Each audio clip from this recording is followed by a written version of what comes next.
You know, it's a tragedy how many people out there won't watch a single movie that's older than them, especially considering how most movies released nowadays are trash. But that's why I'm here, so let's rectify this crime against God and good taste. Cause today the Movie Howze is here to retro-recommend.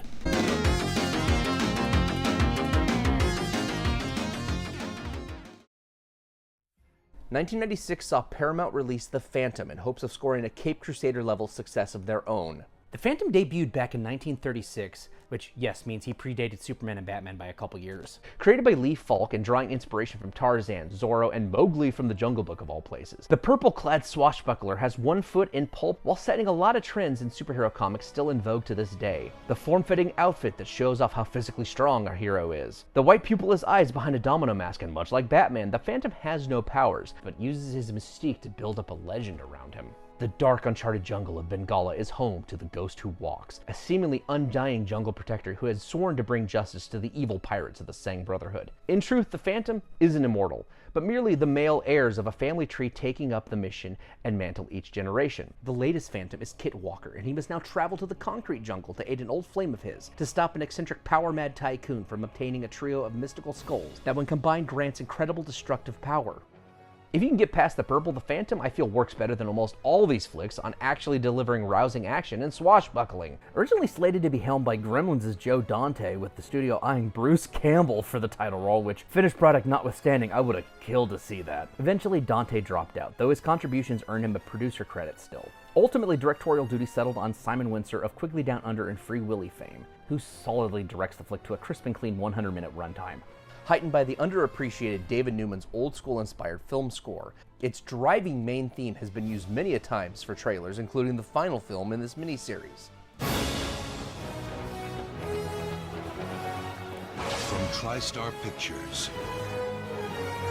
But yeah, unlike most of the previous films I've covered in this set, the Phantom doesn't pussyfoot around. 59 seconds, boom, that's all you need in terms of backstory. Brevity the soul of wit, motherfuckers! Those old school stories were short and sweet and full of action, which is translated here quite well. The stunt work and set pieces are all legitimately cool, feeling like a spandex-clad Indiana Jones. Which makes sense considering this film's screenwriter is Jeffrey Boehm, who wrote The Last Crusade. It kinda has everything. It's like the 31 flavors of high adventure. Fisticuffs, shootouts, sword fights, high-wire rescues from a damaged suspension bridge, plane-to-horse chases through the jungle, our hero in pursuit of the bad guys jumping down an elevator shaft using his pistols as grips on the cable to slow his fall, pursuing bad guys but jumping across moving New York traffic that's totally not a backlot before stealing a police horse to continue the chase with 5-0 in tow. Pirates, led by Shang Tsung, dwelling within a Bermuda Triangle-esque island replete with shark-infested moats, evildoers doing a perfect Michael Jackson Smooth Criminal while firing lasers out of a trio of floating skulls, and volcanoes erupting. And on top of having some impressive variety to its action, it's got a quality cast of admittedly, let's say, B-movie actors. Hansel was right about Billy Zane. He's a cool dude. If you follow me, you know that I've already said that I think he would make a great Lex Luthor. And no, it's not just because he's bald, despite how hard his almost supernaturally coiffed wigs may have tried fooling us otherwise. And he should have gotten more roles like this, because he is fantastic here, radiating all kinds of classical heroism. He's an actor that's always excelled at playing larger-than-life characters with the features of a Ken doll, perfectly plucked eyebrows and all. He doesn't brood or treat the gig as some burden. He's just a good guy for the sake of being a good guy. He doesn't even shoot people with his pistols. He just shoots the guns out of their hands. There's an elegant simplicity to that. Also, kudos to the man for toning his body to the point that his costume didn't require a muscle suit underneath to give definition, unlike most dudes donning capes. No, he just got that ripped.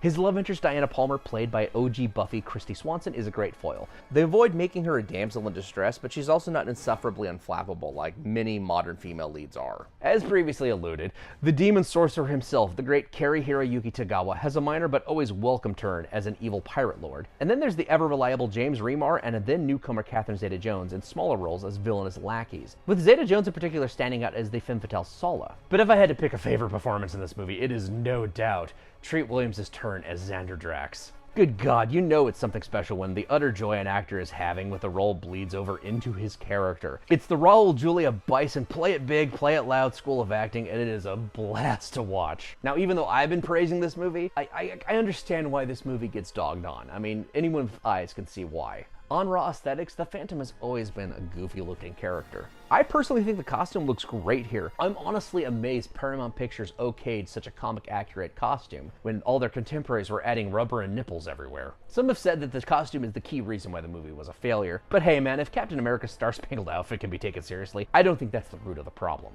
Raw numbers don't lie though, and The Phantom was not a box office hit. In fact, it was a sizable bomb. I really think the fundamental reason why the film flopped was down to Paramount Pictures' abysmal marketing of the movie. The first teaser poster is a beautiful piece of pop art, only for them to end up with this god-awful Photoshop nightmare on display with the cringer of a tagline, "Slam Evil." Dude, that makes him sound like some D-grade Christian superhero desperately trying to sound hip. Also, having a PG rating didn't do it any favors, because in the eyes of a lot of people, that automatically means that it's like kids' fare. It's not like there hasn't been PG-rated flicks that push boundaries before. Yes, the movie is goofy, and it wraps up about as elegantly as a Studio Ghibli film, but damn it if it's not a fun time. Compared to modern cape shit, it doesn't go on for 2.5 hours. It doesn't pretend it has something profound to say. It's just a crowd-pleasing action adventure calling back to a bygone era. And because of this, despite any silliness, I find The Phantom to be some damn solid celluloid.